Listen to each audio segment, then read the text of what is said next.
Assalamualaikum warahmatullahi wabarakatuh. Salam sejahtera bagi kita semua. Om Swastiastu, Namo Buddhaya, salam kebajikan. Perkenalkan, nama saya Susilawati dengan nomor NIM 111211136, Fakultas Ekonomi dan Bisnis, Program Studi Manajemen, Kampus Universitas Dianusantara.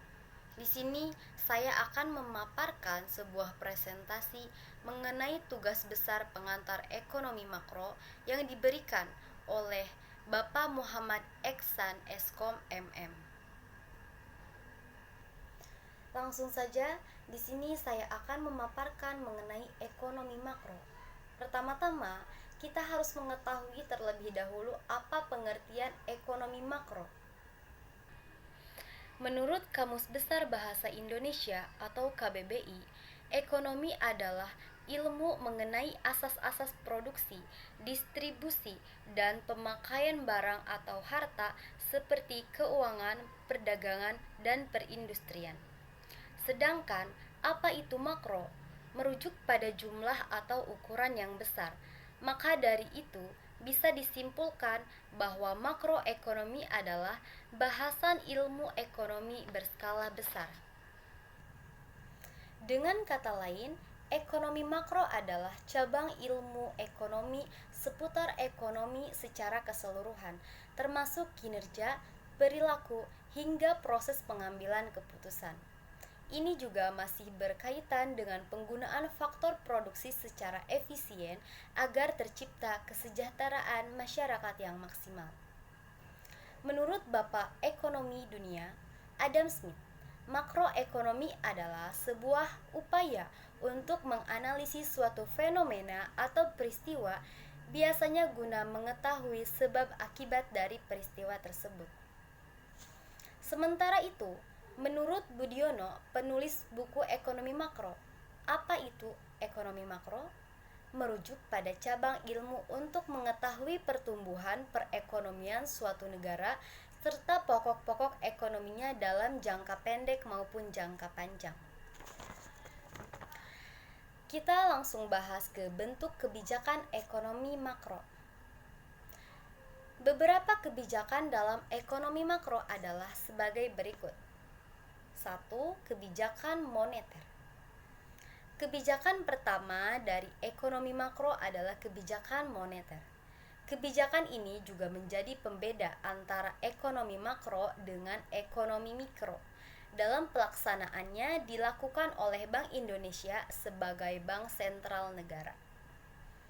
Kebijakan moneter mencakup tentang langkah-langkah pemerintah untuk mempengaruhi pengeluaran agregat, mulai dari mempengaruhi penawaran atau peredaran uang di masyarakat hingga mengubah tingkat bunga pada periode tersebut.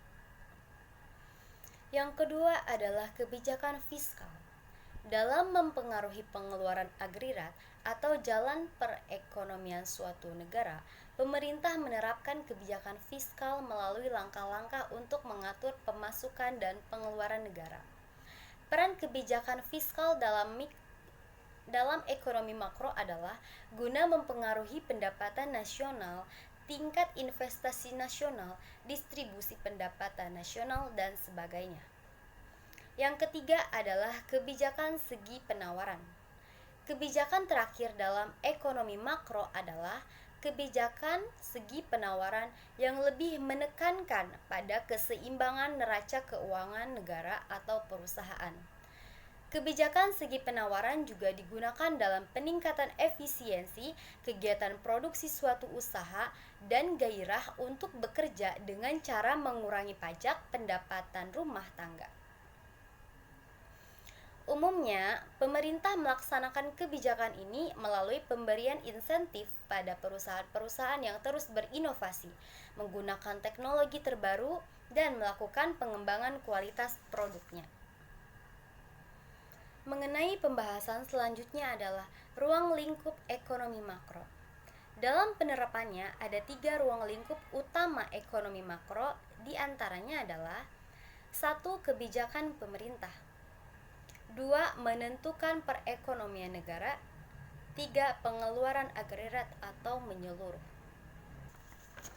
Dan untuk tujuan ekonomi makro, beberapa tujuan dari kebijakan makroekonomi adalah sebagai berikut. 1. Menciptakan pertumbuhan ekonomi. 2. Meningkatkan pendapatan nasional. 3. Menstabilkan keadaan perekonomian. 4. Meratakan distribusi pendapatan. 5. Mengembangkan kapasitas produksi nasional. 6. Membuat neraca pembayaran seimbang. 7. Meningkatkan kesempatan kerja. 8. Mengendalikan inflasi. Mungkin itu saja pemaparan presentasi yang dapat saya. Semoga presentasi ini bermanfaat bagi saya dan untuk semua orang yang mendengarkan. Terima kasih. Assalamualaikum warahmatullahi wabarakatuh.